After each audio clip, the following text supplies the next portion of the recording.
Hello viewers, welcome back to my channel online classes. आज हम बात करने वाले हैं अंतर्राष्ट्रीय संगठन की। अंतर्राष्ट्रीय संगठन का मतलब क्या होता है, पहले तो हम यही समझ लेते हैं। और अगर आप ये जानना चाहते हैं कि 12th क्लास में जो चैप्टर है अंतर्राष्ट्रीय संगठन वो इसमें कवर हो जाएगा या नहीं, तो हाँ बिल्कुल, वो भी इसमें कवर हो जाएगा। और अंतर्राष्ट्रीय संगठन के बारे में आपको जो भी जानना है वो सब इसमें कवर हो जाएगा, ठीक है। वैसे संगठन का मतलब होता है ग्रुप, इंग्लिश में हम ग्रुप कहते हैं। जैसे कि 5 लोग या 6 लोग मिल गए तो ग्रुप बन गया। और अंतर्राष्ट्रीय मतलब जिसमें राष्ट्र हों, जिसमें बहुत सारे देश हों। जैसे हम जब 4-5 लोगों का ग्रुप बना लेते हैं तो वो नॉर्मली एक ग्रुप होता है, एक संगठन होता है, ठीक है। ऐसे ही राष्ट्रीय संगठन होता है, राज्य संगठन होता है, जो राज्य के बीच में होता है तो वो राज्य का संगठन हो गया। कॉलोनी के बीच का हो गया तो कॉलोनी का। स्कूल में कोई संगठन बना लिया तो वो स्कूल का संगठन हो गया। वैसे ही जब देश मिलकर संगठन बनाते हैं तो उसको हम कहते हैं अंतर्राष्ट्रीय संगठन, जिसमें बहुत सारे देश शामिल होते हैं, ठीक है। वैसे हम इसे आम भाषा में UN कहते हैं। क्या कहते हैं? UN। और वैसे इसकी जो फॉर्म है वो UNO है, for nations, O for organisation, ठीक है। और आम भाषा में लोग इसको UN के नाम से जानते हैं। आपने देखा होगा न्यूज़ वगैरह में UN कह के वो इस तरीके से ही संबोधित करते हैं इसे, मतलब इस तरीके से ही कहते हैं UN। और ये अंतर्राष्ट्रीय संगठन का साइन है। जहाँ पे भी अंतर्राष्ट्रीय संगठन की मोहर लगी हुई होगी या कुछ होगा तो वहाँ ये साइन होगा। ये साइन हमें क्या बताता है कि ये जो है ये दुनिया का नक्शा बना हुआ है, ये पूरा ये सभी देश हैं। और ये जैतून की पत्तियाँ हैं। जैतून की पत्तियों का मतलब होता है शांति। तो ये शांति की निशानी दिखाती है। कौन सी शांति? विश्व शांति, ठीक है। विश्व शांति, पूरे विश्व में ये शांति का प्रतीक है। इसका मतलब ये कि UN का अंतर्राष्ट्रीय संगठन, ये जो है UNO, इसको क्यों बनाया गया? इसको बनाया गया विश्व शांति के लिए। वैसे इसका जो गठन है, ये जो बनाया गया था, ये प्रथम विश्व युद्ध से भी पहले बना दिया गया था। प्रथम विश्व युद्ध से भी पहले। हमें अंतर्राष्ट्रीय संगठन क्यों चाहिए? तो हम बता सकते हैं विश्व शांति के लिए चाहिए। जब हम कह सकते हैं कि लड़ाई ऐसे ना की जाए, ठीक है। हथियार लड़ाने से अच्छा होता है क्या लड़ाना? ज़बान लड़ाना। ये अंतर्राष्ट्रीय संगठन की सोच है कि हथियार लड़ाने से अच्छा है ज़बान लड़ा ली जाए। जैसे कि अगर किसी से मुक्केबाजी हो जाए, खून वून निकल आएगा, ठीक है, पुलिस कंप्लेंट हो जाएगी और उसके बाद दुश्मनी बन जाएगी। फिर उधर से वो अपने 2 लोग लेके आएगा, उधर से वो अपने 4 लोग लेके आएगा। लेकिन लड़ाई अगर कुछ इस तरीके की हो कि मेरा चाचा पता है कौन है, मेरा पापा पता है कौन है, मेरा मामा पता है कौन है, बस खड़े खड़े यूँ ही कर रहे हैं और लड़ाई ख़त्म हो गई, तो अगले दिन भी पता नहीं रहेगा कि क्या बहस हुई है कि। तो UN क्या करता है? UN वही करता है कि देशों के बीच में जितनी भी लड़ाइयाँ होती हैं वो सब मुंह से होती हैं। सभी देश वहाँ इकट्ठा होते हैं और अपनी अपनी बातें रखते हैं, खूब एक दूसरे के इंसल्ट भी करते हैं, राजनीतिक रूप से एक दूसरे को नीचा भी दिखाते हैं। लेकिन युद्ध होने से रुक जाता है क्योंकि सारी भड़ास जो है वो मुंह के थ्रू निकल जाती है, ठीक है। तो लड़ाई करने की ज़रूरत नहीं होती। अंतर्राष्ट्रीय संगठन हम कह सकते हैं कि हर मर्ज़ की दवा तो नहीं है, लेकिन फिर भी काफ़ी इम्पोर्टेंट है। ये नहीं कह सकते कि किसी देश में कुछ भी हो रहा है तो हर देश की जो दवा है वो अंतर्राष्ट्रीय संगठन ही है, नो। लेकिन हाँ, बहुत हद तक इम्पोर्टेंट है। पहले विश्व युद्ध में क्या हुआ था? पहले विश्व युद्ध में एक संगठन बना था, उसका नाम था लीग ऑफ नेशंस, ठीक है। क्या नाम था? League of Nations. अब आप ये समझ लिए कि UN जो है वो यही है, इसको बदल दिया गया है, ठीक है। लीग ऑफ नेशंस कुछ अलग नहीं था। लेकिन ये प्रथम विश्व युद्ध को नहीं रोक पाया।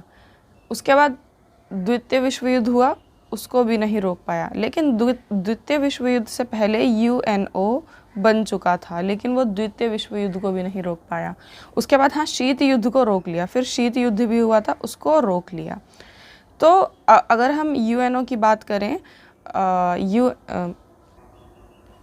तो ये दूसरे विश्व युद्ध के बाद 1949, मतलब UNO दूसरे विश्व युद्ध से पहले से ही काम कर रहा था कि सारे देश मिल जाएं, 3-4 साल पहले से ही। लेकिन एक्चुअल में जो ये लोगों के सामने आया वो था 1945, ठीक है। दूसरे विश्व युद्ध के बाद ये स्थापित किया गया। और इसमें उस टाइम कितने देश शामिल थे? उसमें इस टाइम 51 देश शामिल थे। और अगर हम अभी की बात करें 2011 की रिपोर्ट के अनुसार, तो अभी इसमें 193 देश शामिल थे 2011 तक, और 2011 के बाद भी कुछ देश शामिल हो गए होंगे।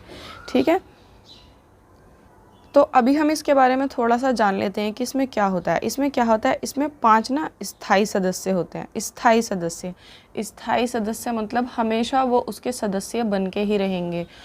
और इनको ना वीटो की पावर भी मिली हुई होती है। ये इम्पोर्टेंट है कि वीटो की पावर क्या होता है। ये एक ऐसी पावर होती है जैसे सारे देशों ने मिलकर एक डिसीज़न लिया है।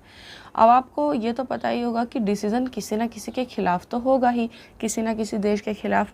तो जिस देश के खिलाफ होगा वो क्या कर सकता है, वो कुछ नहीं कर सकता, उसको वो डिसीज़न मानना पड़ेगा, और नहीं मानेगा तो उसको सदस्यता से अलग कर दिया जाएगा, उसको कोई सुरक्षा नहीं दी जाएगी। लेकिन वीटो में क्या होता है, वीटो में ये 5 देश ऐसे हैं जो वीटो का इस्तेमाल कर सकते हैं।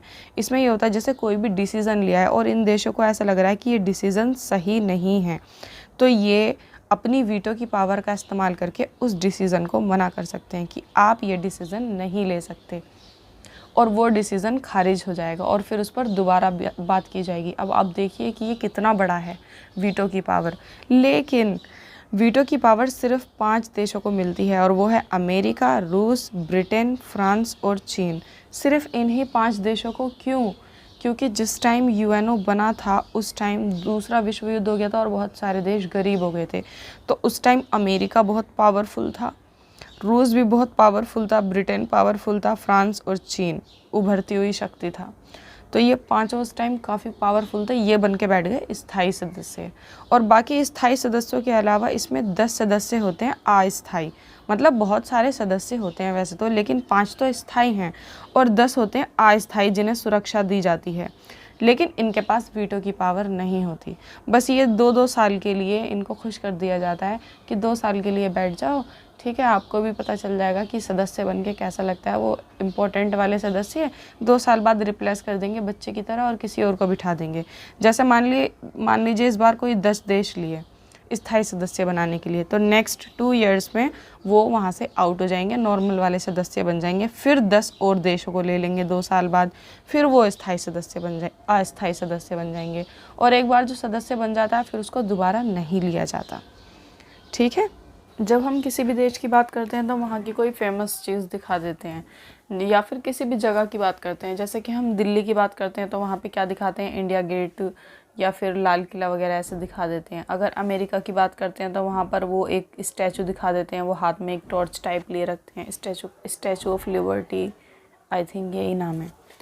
ठीक है, तो वैसे ही जब हम राष्ट्रीय संघ को दिखाते हैं, यूएनओ को दिखाते हैं, तो हम क्या दिखाते हैं, ज़्यादातर ये वाला साइन दिखाते हैं जब उसकी बात करते हैं, तो इससे हमें पता चल जाता है कि हाँ उसी की बात हो रही है। वैसे ही राष्ट्रीय संघ का जो एक फेस होता है, मतलब राष्ट्रीय संघ का अध्यक्ष कौन है, उसका फेस कौन है, तो उसका जो फेस होता है उसे वहाँ का प्रधान कहते हैं। ठीक है, जो वहाँ का प्रधान होता है उसे वहाँ का महासचिव कहते हैं, जो सारी बातों को पेश करता है। वैसे तो सबका मिला जुला रोल होता है, लेकिन सब इकट्ठे होकर नहीं बोल सकते ना, कौन सा देश क्या कह रहा है, सबको कोई ना कोई तो बताएगा। तो वो होता है वहाँ का प्रधान, जिसे महासचिव कहते हैं, और उसका नाम है एंटोनियो गुटेरेस। और ये वहाँ के 9वें महासचिव हैं जो जनवरी 2017 को बैठे थे। बाकी के 8 महासचिवों की लिस्ट भी है, आप गूगल पर देख सकते हैं। तो ये 9वें हैं। और ये जो है राष्ट्रीय संघ, ठीक है, यूएनओ की और भी बहुत सारी शाखाएं हैं। शाखाएं मतलब और भी बहुत सारे काम ये करते हैं, जिसके लिए इन्होंने अलग से ग्रुप्स बना रखे हैं, जिसमें से एक को हम बहुत अच्छे से जानते हैं, ख़ास तौर पर कोरोना के टाइम से, जिसका नाम है WHO, जिसे हम कहते हैं वर्ल्ड हेल्थ ऑर्गेनाइजेशन। तो इसमें क्या होता है, अगर पूरे वर्ल्ड की हेल्थ देखी जाती है, अगर पूरे वर्ल्ड की हेल्थ के लिए कोई कदम उठाना पड़ रहा है, तो WHO जो भी गाइडलाइंस देगा वो सभी देशों को माननी पड़ेंगी। आपने देखा होगा कि कोरोना में क्या हुआ था, कोरोना में जो भी गाइडलाइन WHO ने दी थी कि लॉकडाउन लगाना है या फिर फ़्लाइट्स नहीं जाएंगी एक देश से दूसरे देश वगैरह, वो सब WHO ने बनाई थी और सभी देशों ने मानी थी। तो नाम से ही पता चल रहा है, वर्ल्ड हेल्थ ऑर्गेनाइजेशन, विश्व स्वास्थ्य संगठन कि ये स्वास्थ्य के लिए, किसके लिए, स्वास्थ्य के लिए और पूरे विश्व के लिए। दूसरा है UNDP, मतलब यूनाइटेड नेशंस डेवलपमेंट प्रोग्राम, संयुक्त राष्ट्र संघ विकास कार्यक्रम। ये विकास का कार्य करता है। अब विकास में जो भी चीज़ें आएंगी, ठीक है, चाहे वो CNG हो, पेट्रोल हो, कुछ भी हो जिससे विकास में बाधा आ रही है, तो वो विकास से रिलेटेड सारे काम करेगा। इसके बाद UNHR जो है United Nations human rights commission, मतलब संयुक्त राष्ट्र संघ मानवाधिकार आयोग। अगर ये मानव, जो हमने पढ़े नहीं है मानव अधिकारों के बारे में, जैसे कि मौलिक अधिकार होते हैं वैसे ही मानव अधिकार भी होते हैं जो एक मानव होने के नाते हमें प्राप्त होते हैं, तो उस पर ये काम करता है। दूसरा है यूनेस्को, UNESCO। इसकी फुल फॉर्म होती है United Nations educational social and culture organisation. Hindi में हम इसे कहते हैं संयुक्त राष्ट्र संघ शैक्षिक, सामाजिक एवं सांस्कृतिक संगठन। तो नाम से ही पता चल रहा है कि ये सामाजिक और सांस्कृतिक टाइप के काम करता है। और इसके अलावा और भी बहुत सारे संगठन हैं, इसमें मैंने सिर्फ ये 4 संगठन ही बताए हैं जो इसकी शाखाएं हैं UNO की।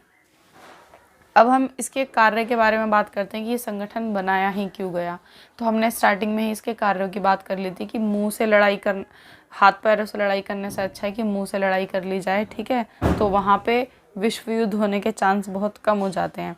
तभी आपने देखा होगा शीत युद्ध के बाद बहुत बार हालात ऐसे हुए हैं कि एक दूसरे से ऐसे भिड़ जाते हैं देश कि विश्व युद्ध होकर ही रहेगा।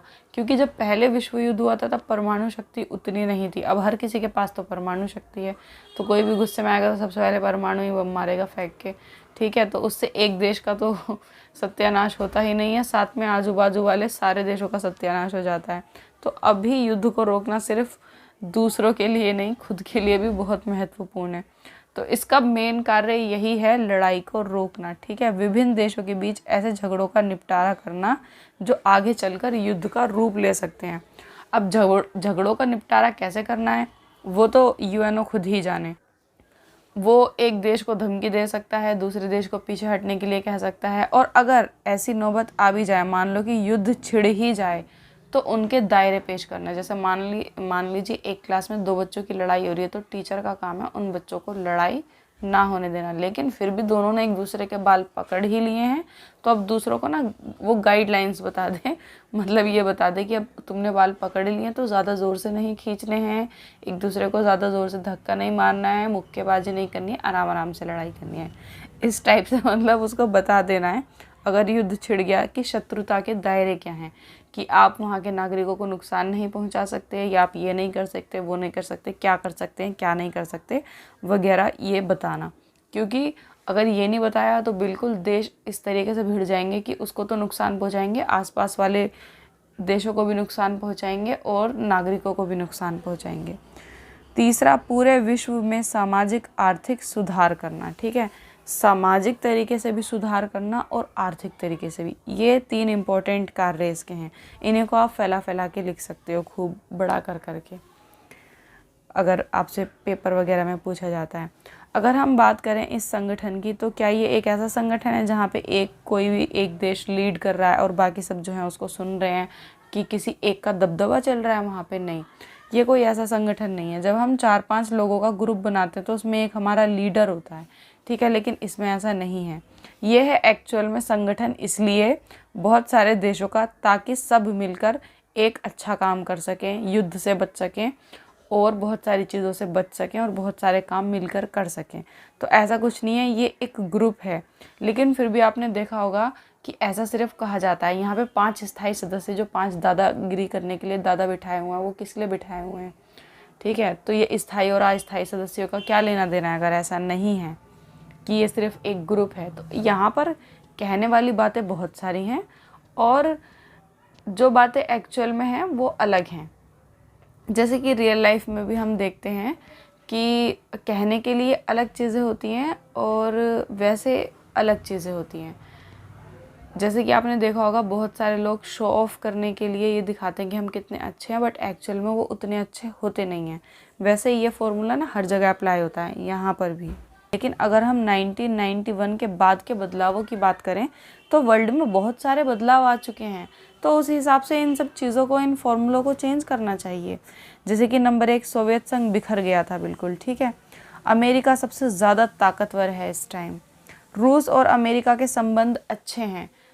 सोवियत संघ जो बिखरा है उसका मेन चेहरा रूस ही था, तो रूस और अमेरिका के संबंध उस टाइम बिल्कुल अच्छे नहीं थे, लेकिन अभी उनके संबंध अच्छे हैं, सहयोगात्मक है, दोनों एक दूसरे का सहयोग करते हैं।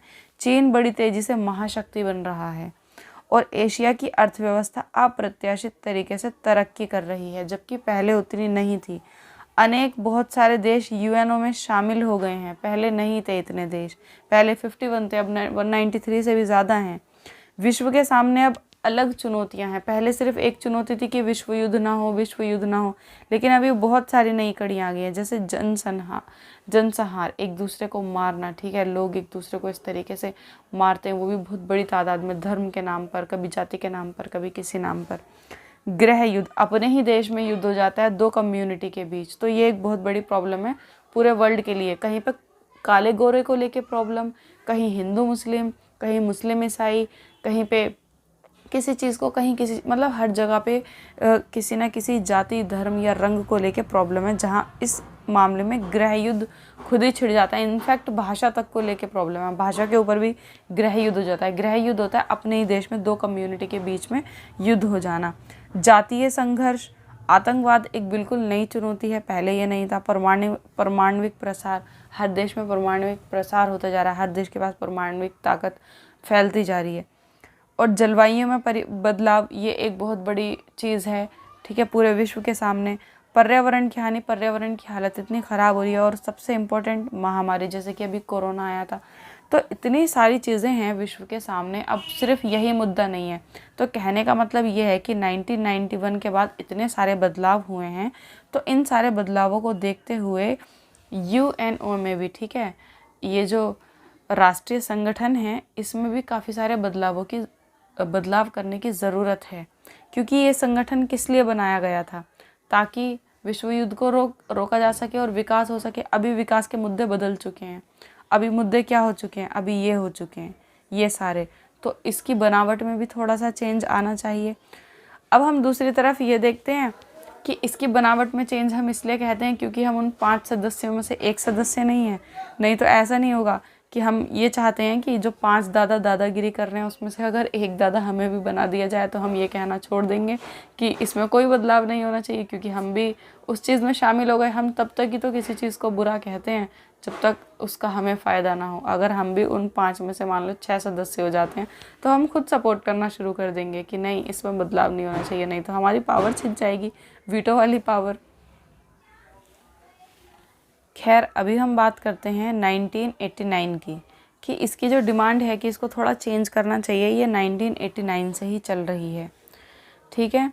1989 तक शीत युद्ध समाप्त हो गया था बिल्कुल, और विश्व के सामने सवाल था कि यूएन का होना काफ़ी है, सक्षम है सिर्फ यूएन का होना, या और भी कुछ होना चाहिए। और 1992 में यूएन की आम सभा में एक प्रस्ताव प्रसारित किया गया। कब? 1991 के। तो देखो, ये सारी चीज़ें मैंने आपको बताई हैं कि कौन से बदलाव हुए थे।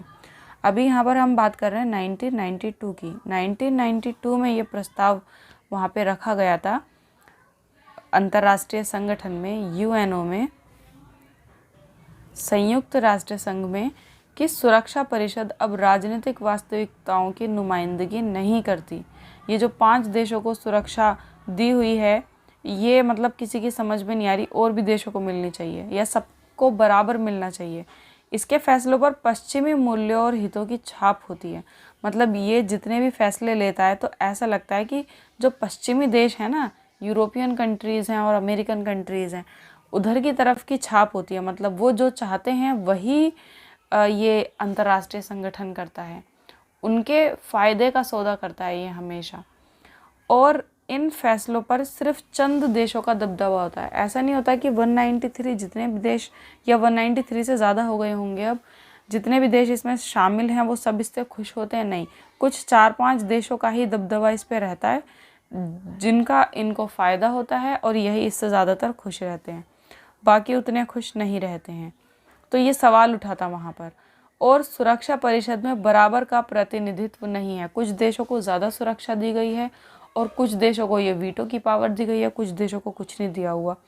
तो ये सवाल वहाँ पर जब उठा तो जनवरी 1997 में, कब, 1997 को यूएन के जो महासचिव थे उस टाइम थे, उनका नाम था कोफी अन्नान। उन्होंने जांच शुरू करवाई कि सुधार कैसे कराया जाए, मतलब क्या किया जाए इसमें कि सब खुश रहें। तो सुरक्षा परिषद का सदस्य बनने के लिए निम्नलिखित सुझाव आए। सुझाव ये थे कि उन देशों को सुरक्षा दी जानी चाहिए जिसकी एक बड़ी आर्थिक ताकत है, बहुत बड़ी सैन्य शक्ति है, यूएन के बजट में उसका जो योगदान है वो बहुत ज़्यादा है, मतलब वहाँ पे वो यूएनओ में अपना बहुत सारा पैसा भेजता है, आबादी के लिहाज से भी बहुत बड़ा हो। तो ऐसा तो सिर्फ चीन और क्या नाम है अमेरिका, यही सब हो सकते हैं, रूस, बड़े बड़े देश, ठीक है, भारत भी हो सकता है, लेकिन भारत अभी इतना महाशक्ति बनकर नहीं उभरा है, अभी उभरता हुआ ही देश है। ऐसा देश जो लोकतंत्र हो बहुत बड़ा और मानवाधिकारों का सम्मान करता हो, चलो यहाँ तक तो ठीक है, लेकिन जो देश छोटे हैं उनका क्या, फिर उनकी तो आवाज़ ही दब जाएगी, तो ये तो ठीक नहीं है।